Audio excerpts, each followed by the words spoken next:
اس بات کا اظہار کیا تھا، ہم کو ان سے یقین ہے کہ دستور کے خلاف وہ کسی بھی بل کی اور اس بل کی کوئی حمایت نہیں کریں گے۔ میں بڑی ذمہ داری کے ساتھ یہ بھی اعلان کرتا ہوں کہ جمعیت علماء کسی سیاسی پارٹی کی طرح سیاسی نفع نقصان کی بات نہیں کرتی۔ وقف اللہ کی ملکیت ہے۔ ہمارے دستور نے ہندو، مسلم، سکھ، عیسائی ہر طرح کے اوقاف کے تحفظ کی گارنٹی دے رکھا ہے۔ وہ وقف، وہ دان ایشور کے نام پر، اللہ کے نام پر، گاڈ کے نام پر، بھگوان کے نام پر، پرماتما کے نام پر کیا جاتا ہے۔ وہ حق ہے یتیم کا، غریب کا، بیوہ کا، انسان کی ملکیت سے نکل کے وہ اللہ کی ملکیت میں چلا جاتا ہے۔ دلی کی، مرکز کی فرقہ پرست حکومت خدا کی ملکیت میں دخل دے رہی ہے۔ ہم کہتے ہیں بچو، اللہ سے لڑنے سے بچو، گاڈ سے لڑنے سے بچو، ایشور سے لڑنے سے بچو۔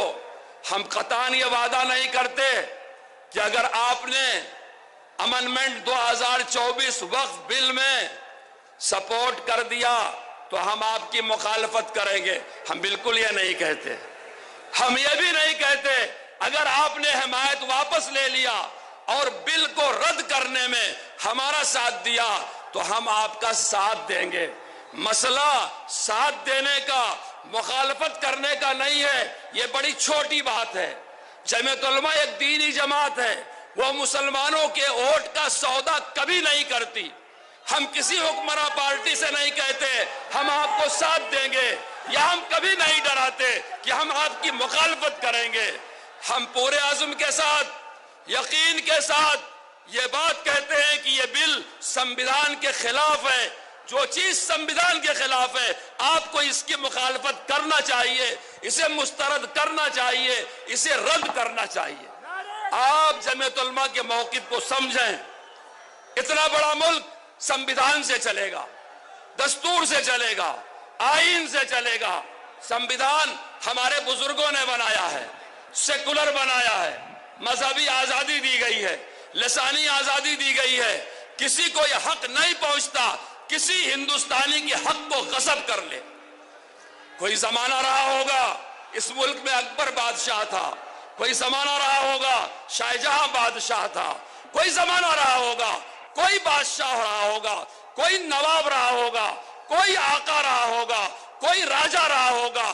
آج سمویدھان نے ہر ہندوستانی کو بادشاہ بنا دیا ہے، راجہ بنا دیا ہے، برابری کا حق دے رکھا ہے۔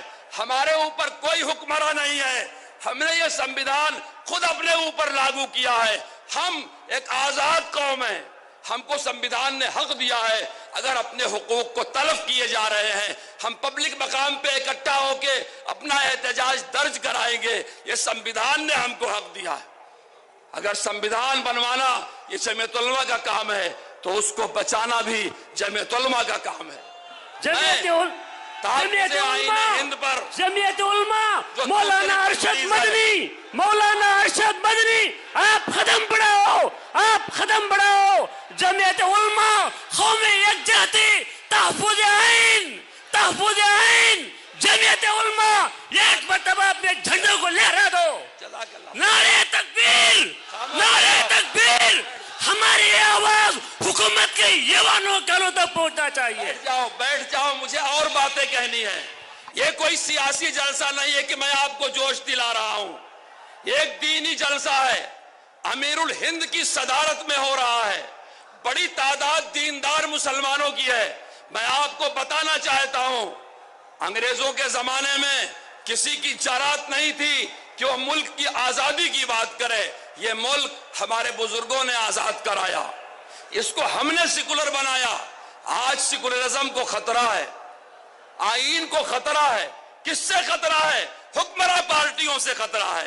کس سے خطرہ ہے؟ ہائی کورٹ کے جج سے خطرہ ہے۔ کس سے خطرہ ہے؟ وردی پہننے والوں سے خطرہ ہے۔ کس سے خطرہ ہے؟ بھگوا رنگ والوں سے خطرہ ہے۔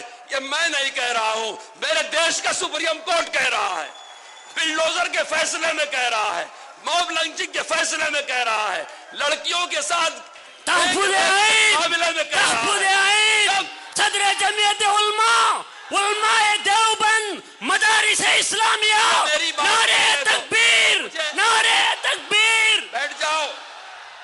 میں سچائی بیان کر رہا ہوں، سچائی کو ماننا پڑتا ہے، اس کا جواب نہیں ہوتا۔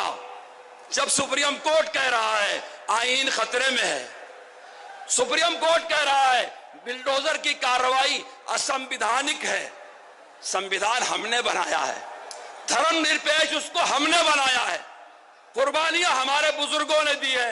آج جمعیت علماء سمویدھان بچائے گی۔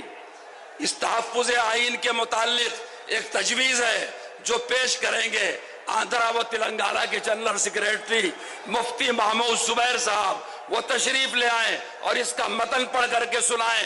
آپ غور سے سنیں، ہم سمویدھان کی حفاظت کی جنگ کو اخیر تک لے جانے کے لیے تیار ہیں، کوئی ہم سے ہمارا حق چھین نہیں سکتا۔